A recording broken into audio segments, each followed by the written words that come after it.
SAT prep, we're going to be doing grammar, and we are going to be doing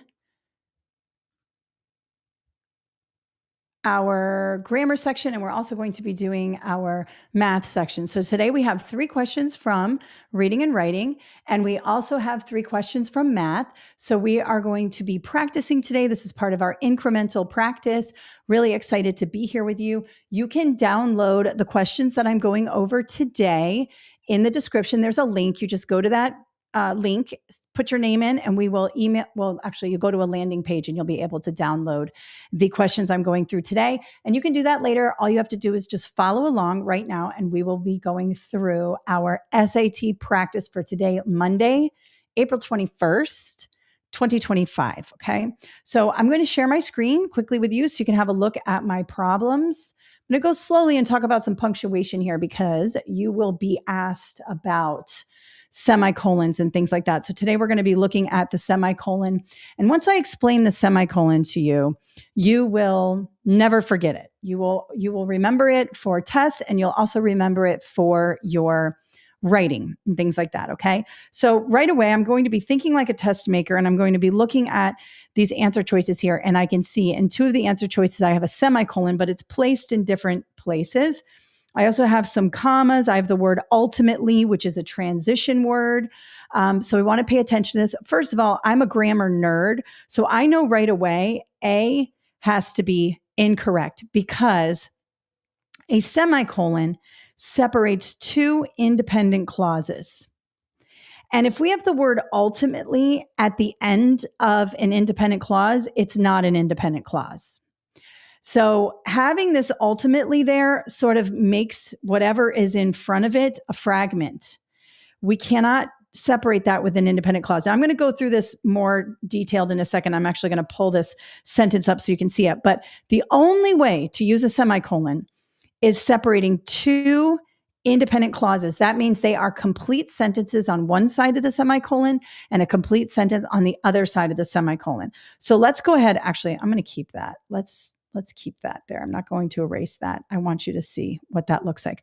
All right, let's have a look at this. Now, you could get caught up in the first sentence here, but I want to continue to work backwards here. I want to just read the part where there's a blank there. Wells's courage reporting would encompass more than blank. Looks like it's going to be journalism. So Wells's courageous reporting would encompass more than journalism. Ultimately, as a pioneering civil rights activist, Wells would expose racial injustice through meticulous documentation. Okay, this is a lot. It's a big clause here. We need to break this up with some punctuation. Otherwise, it's a run-on. Right away, we can cross off A because, and let me go to this here. Okay, so you can see that the first independent clause is, and I have it highlighted in yellow here, Wells's courageous reporting would encompass more than journalism. If I put a period at the end of journalism, that could stand on its own. The second independent clause is Wells would expose racial injustice through meticulous documentation. These 2 yellow clauses here are independent clauses. Now, this part here, ultimately, as a pioneering civil rights activist, this is what we call an introductory clause. It can be attached to an independent clause, but the real independent clause here is Wells would expose racial injustice. This semicolon right here works right here because we are separating 2 independent clauses, these 2 yellow things. Now, this ultimately is a transition word, and as a pioneering civil rights activist is sort of an adjectival clause or an introductory clause. We're sort of setting you up of who Wells was. But we could separate this because, let me show you. If I were to put a period here, let's just put a period, and I capitalize this, that would work, right? If I said Wells's courageous reporting would encompass more than journalism. Ultimately, as a pioneering civil rights activist, Wells would expose racial injustice through meticulous documentation. So a period works there, but we're trying to keep the sentence going. And so we could also put a semicolon and lowercase the ultimately, and that would work as well. Let me show you why we would not put A would be incorrect automatically. Let me go ahead and take ultimately here. And how do they have it in A? They have it here and then that. And then then it would be this way. All right, let me take out this green here. I'm going to take off the green, no color. Okay, let me show you why this is a problem. Okay, if I said Wells's courageous reporting would encompass more than journalism,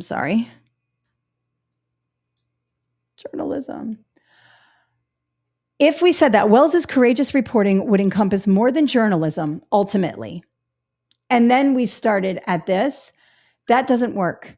Ultimately is the word that comes at the beginning of the sentence. It is a transition word. This right here turns this independent clause, which I had in yellow here. Oops. Let's just fix it. Sorry, I'm trying to do a bunch of things here at once, and it's not working. So Wells's courageous reporting would encompass more than journalism. It turns this independent clause into now a fragment because this ultimately is hanging off the end and ruins the sentence. So what needs to happen here is the ultimately needs to be a part of the next clause. And now we have independent clause here. Oh man, I only did part of it. Here we go. Independent clause here. Still did it again. Just don't worry about it.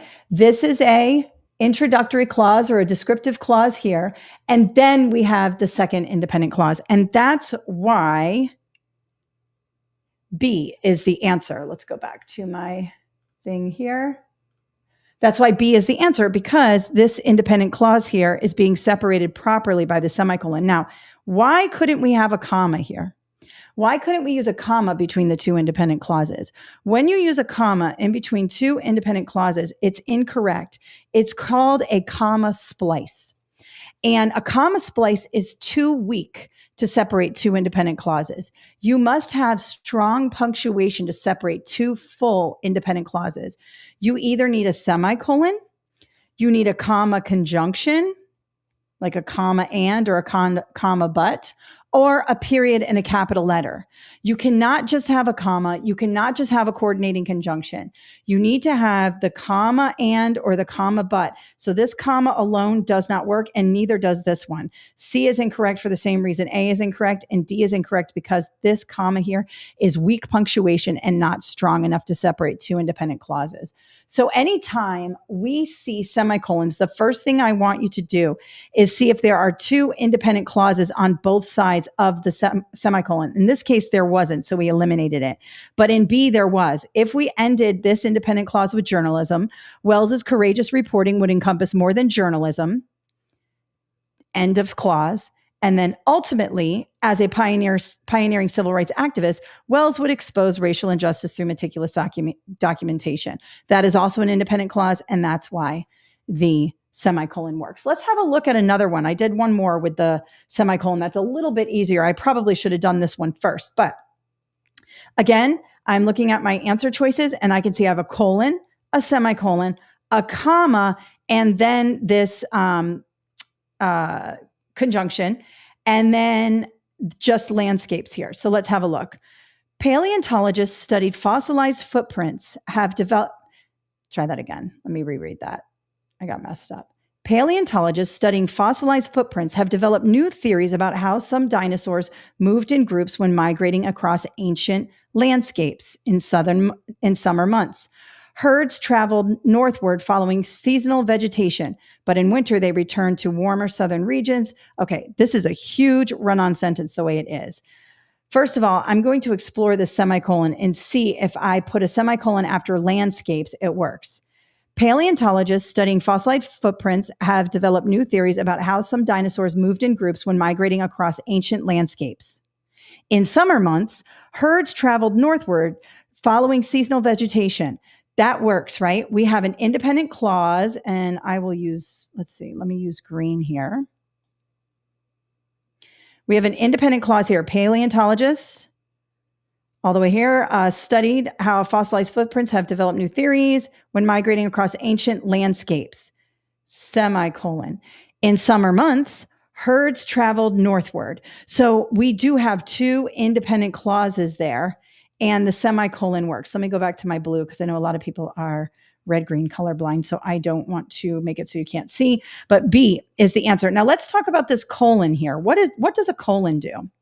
A colon can be used two ways. It can be used to take an independent clause and then separate a list. So it has to be an independent clause. For example, I had a large lunch today, colon, sandwich, comma, chips, comma, soup, comma, and dessert. Notice that I had a huge lunch today is a sentence. I could put a period at the end of it, and then I could stop the thought. But then I decided to list the things. You don't ever do such as, colon. Because if I said I had a huge lunch today, such as, is that an independent clause? Can that stand on its own? Could I put a period there? No, because the such as turned it into a dependent clause. It's not independent anymore. So you have to just state the thing. I had a huge lunch today, colon, and then list the things. Okay.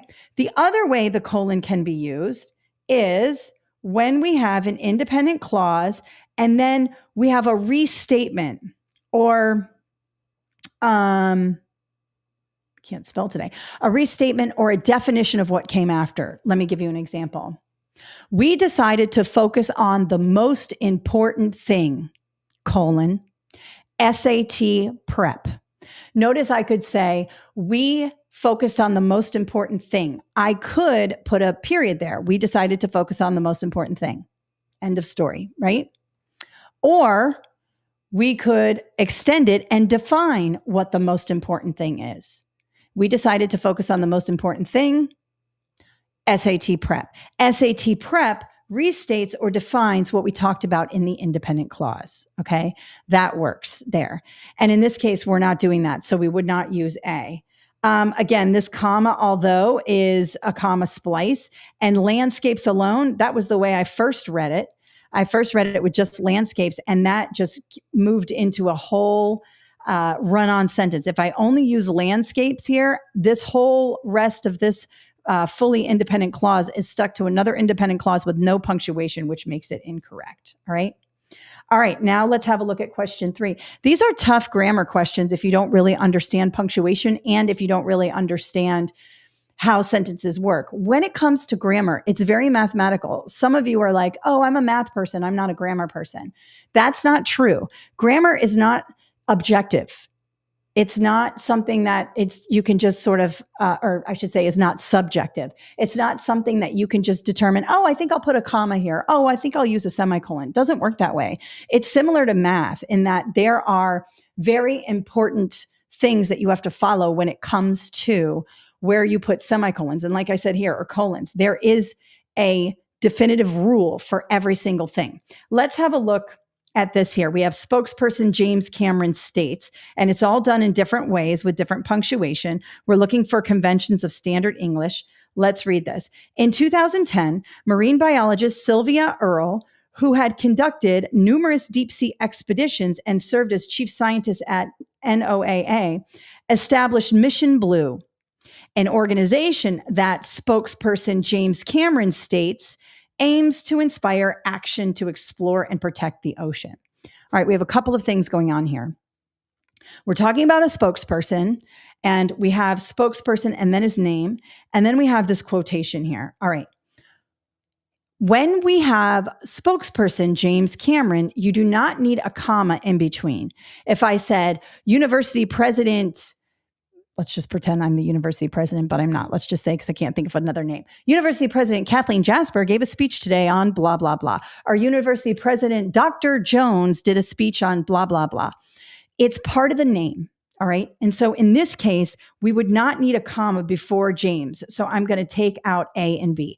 I've seen this pattern a lot on a ton of SAT practice tests that College Board distributes for free. You know where to get those. They're on their College Board website. You can get the free study guides there, the free practice tests there. And in a lot of the grammar sections, they have this pattern where they're giving you the title of the person and then the person's name. And I want you to zero in on the ones where there is not a comma between the title and then the person's name, like it is in C and D. We would just say an organization that spokesperson James Cameron states. Now, notice we have a comma here before states. That is incorrect. This is how that would read. An organization that spokesperson James Cameron states aims to inspire action. It's too many pauses. It's breaking up the sentence too much, okay? D is the correct answer. We do not need any commas. Now, you might say, well, why don't I have a comma here after states? Because there's a quotation here. This is the difference between someone stating something like as a quotation and a writer just including what the person said as part of the sentence. If I said to you, and I'm going to write this out, I'm just going to shorten his names. James stated, comma, the mission of NOAA is to, and then it goes on, right? Then I would, oh, you can't see it. Hang on. Let's put me here. Then I would have the comma here because I'm saying James stated the mission of NOAA, blah, blah, blah. And then I put the quotation here. Okay. But the way it is written here, it's saying an organization that James stated aims to inspire. This is part of the sentence. We're just putting it in quotations. It's actually part of the direct object. It is not a quote that you would bracket off with the comma and the quotes. Its purpose is to be part of the sentence. We're just putting it in quotations because he said it, but it's not a hard stop where we are making it like the quote is the thing. Okay.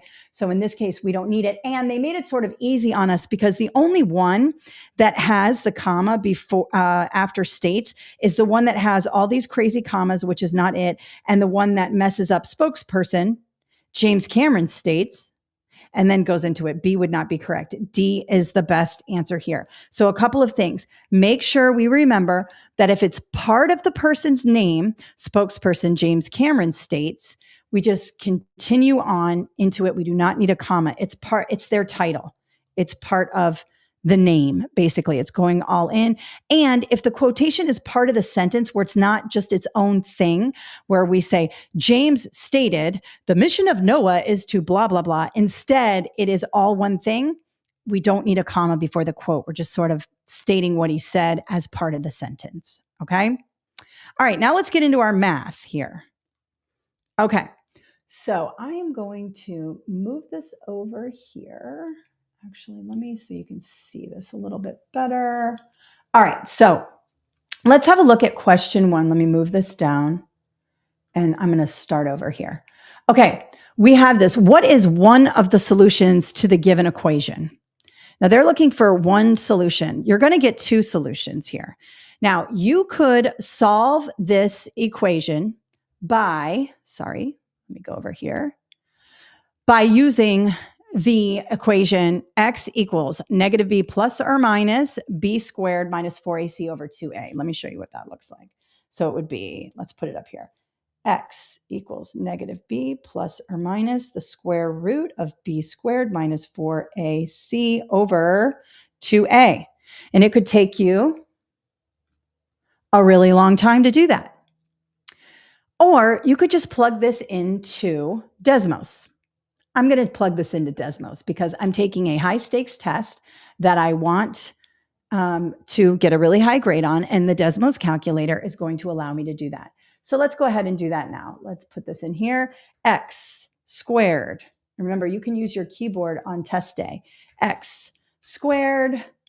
And I know I'm probably going to get a parabola minus 6x minus 16. Okay. And notice it hits in 2 spots here where it crosses the x-axis. And in this case, it's going to be negative 2 or 8.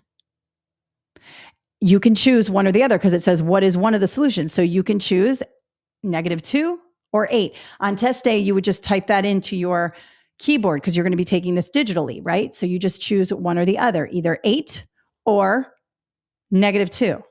Now, sometimes these x's might be they might do it as like a Z. They might say, and let me write it here. They might say, instead of X here, they might say Z squared minus 6Z minus 16. It doesn't matter. Turn it into X and plug it into Desmos, and you will get a parabola, and you will be able to see where the parabola crosses. They will do that. They'll try to fake you out with other variables. It is a quadratic. And if you graph it in Desmos, you'll be able to see where it crosses the x-axis. In this case, it does it in two places, -2 and 8. Pick one of them because it says what is one of the solutions. If it asks what are the solutions, you would have to type both of them in. X equals -2, X equals 8. All right. All right, let's have a look at, and I believe that's the only one we're going to be using Desmos for. Yeah, that's the only one we're going to use Desmos for. So I'm going to cover that up here. Okay, let's have a look at question number 2. So I can see my answer choices are just regular numbers. I like to work backwards, thinking like a test maker and making sure I sort of understand what's going on. And it says, how many cells per milliliter will there be after 12 hours of the initial observation? Okay, a population of yeast cells is increasing in a nutrient solution. Initially, there were 500,000 cells per milliliter. The number of cells per milliliter triples every 4 hours. How many cells per milliliter will there be in 12 hours? Okay, this is exponential growth. It's tripling, and then that number is tripling, and then that number is tripling. That is called exponential growth. And 9 times out of 10, the biggest number in the set of answer choices is going to be your answer. Now, that may not be the case on test day. You may want to check it, but let me just tell you, if you are pressed for time and you have one of these questions, or maybe you forgot how to solve this, maybe on test day, you get a little bit nervous and you're like, oh my God, what did she say? How did she tell me to solve this problem? Go with the biggest answer. If something is doubling every hour or tripling every 4 hours or quadrupling every day, and after 6 days, you have multiple sessions of quadrupling or tripling or whatever it is, that's called exponential growth. Now, when we talk about exponential growth, we're talking about this formula. PT equals P original times R over little t, big T. Okay. Basically, what we're talking about here is the original number times the exponential growth here. Now, we can go in and do all of this, but let's just have a look at this when it comes to what we know about the thing here. So we start at 500,000, and this is where your handheld calculator is really going to help. I always say use Desmos, but I like to have my handheld with me on SAT for quick calculations. So I always say bring a handheld approved calculator with you on test day, because you will use Desmos, but it always helps to just grab your handheld and put something in here. So we have here, it says we start with 500,000. And the number of cells triples every 4 hours, and it's observed for 12 hours. Okay. So how many times do the cells triple? If it triples every 4 hours and we observe it for 12 hours, it triples 3 times, right? Because within that 12, right, you've got every 4 hours. So 1, 2, 3, right? So in this case, it's going to triple 3 times. Now, does that mean we multiply 500,000 by 3? No. It means we multiply 500,000 times 3 and we get a number. And the number is 1,500,000. Then we multiply that by 3 and we get 4,500,000. And then we multiply that by 3 and we get 13,500,000. D. That's why it's exponential growth. You don't just take 500,000 and multiply it by 3. That would be linear growth. That's fixed. It's tripling, and then that number's tripling, and then that number's tripling. They'll do this a lot on the test with like compound interest. If you have money in the bank and that money has compound interest, it means that interest is added to it, and then interest is added to that new number, and then interest is added to that new number, and it gets exponentially bigger over time. And so when we're talking about exponential growth, if you're confused, you can just pick the biggest number in the set, and you'll have a really good chance of getting the correct answer. Or you can break it down like I did. We're going every 4 hours. And if we're looking for 12 hours, that means there are 3 4-hour increments in 12 hours. So we would multiply 500,000 by 3. We get 15 or 1.5 million, right? And then we would take 1,500,000 and multiply that by 3. And we get 4,500,000. And then we multiply that by 3. Pardon my terrible handwriting here. And we get 13,500,000. Okay, exponential. We went from this to this in just 12 hours. That's why it's exponential. It increases rapidly. Okay, you could also fill out this, this formula here. We can do that. P of t equals the original number, which is 500,000, times R, which is how much it triples. It's the rate. What is the rate? 3. And then we put the total time 12 over 4. And when you divide 12 by 4, you get 3. So this is 500,000 times 3 to the third, which is 500,000 times 27, right? Because 3 times 3 is 9, times 3 is 27. And if we do 500,000 times 27, we get 13,500,000. All right. And that is the answer. So a lot of different ways to do this. You can also guess and go if you are pressed for time. All right. And the last one here, and I do have to fix this on my PDF. This G should only be 1 G. I have it twice here. Sorry about that. So let's go ahead and have a look. First of all, I see this graph here, and it says the graph of y equals g of x is shown where the function g is defined as blah, blah, blah. Don't even worry about that. Here's what we need to know. For how many values of x does g of x equal 0? What does that mean? How many times does x equal 0? How many times does it cross or touch the x-axis here? And in this case, it touches twice. That's all they're asking you here. This equation is all crazy. It's weird. You've got a graph. But 9 times out of 10, when you see a graph like this, count how many times it crosses the x-axis. Sometimes it'll look like this. You know, it might be like 4 times, 1, 2, 3, 4, 5 times. It could be 3 times. Typically, it's not over 3 times. But in this case, it's just 2. It crosses here at 0, crosses again at 3. Okay. And then heads up into infinity.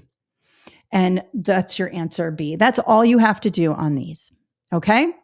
All right. So that concludes our 30-minute session and I'll stop sharing here, for our SAT prep. Remember, you want to really practice those grammar skills. You want to practice your math skills. You want to be using that Desmos calculator. Find those patterns when you're going through the practice test from College Board or on my website. You want to make sure you find those patterns. Those patterns are happening all the time on SAT, and you want to think like a test maker. Now, I want to show you where you can get a few of my resources because they will help you tremendously. I have a full online course for the SAT that gives you all kinds of amazing stuff. I even have a Desmos calculator training. Let me go ahead and open that up where you can find that. Hold on. I'm trying to find that KMJ Learning. There we go. All right. So if you go to kmjlearning.com, and it's linked up in the description, you can go to free prep here and fill in your name and email. And when you do that, you'll be able to get today's questions. But if you're interested in more, this SAT prep course is huge. I have a full practice test with Module 1, Reading and Writing, Module 2, Reading and Writing, Module 1, Math, Module 2, Math. I have full Desmos calculator training where we go through all the questions with Desmos, full video tutorials on every single question, think like a test maker strategies, how to ace this, how to predict your score with our score prediction charts and all of that. And just an overall awesome course. It's comprehensive. And if you go into the description, there's an offer code to get a few bucks off the course. So we'll link that up in the description today. And I thank you so much for joining me today for our SAT prep. Download those practice test questions, have a look, study the patterns. It's more than just getting the answer correct. It's about being able to see the patterns, why something is incorrect.